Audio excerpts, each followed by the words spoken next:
அது ஓர் இரவு நேரம்.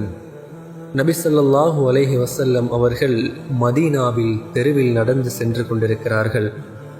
அபு மூசா அல் அஷ்அரி ரலியல்லாஹு அன்ஹு அவர்கள் வீட்டில் அல் குர்ஆனை ஓதிக்கொண்டிருக்கிறார்கள்.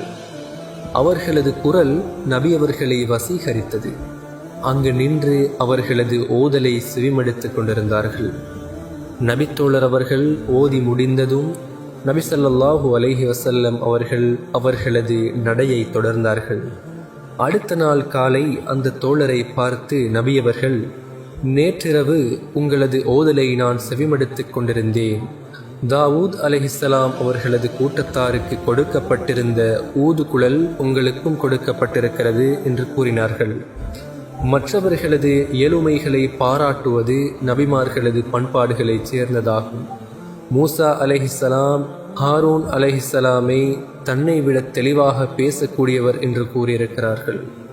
மற்றவர்களது விசேட திறமைகளை மறுத்து நான் அவனை விட சிறந்தவன் என்று கூறுவது இப்லீஸின் பண்பாகும். ஒரு வேலையை சிறப்பாக செய்து முடித்த உங்களது தோழரை நீங்கள் பாராட்டுங்கள். அழகான நேர்த்தியான ஒரு வீட்டை காண்கிறீர்கள், அந்த வீட்டு சொந்தக்காரரை பாராட்டுங்கள், அவருக்காக பிரார்த்தனை செய்யுங்கள், நல்ல சிந்தனைகளை புகழுங்கள், அழகிய வழிமுறையை தட்டி கொடுங்கள். மற்றவர்களது முன்னேற்றத்தின் போது உங்களது மனம் கவலைப்படாமல் சந்தோஷப்படுகிறது என்றால் நீங்கள் மிகச் சிறந்த ஆரோக்கியமான உள்ளம் கொண்டவர் என்பது கருத்தாகும்.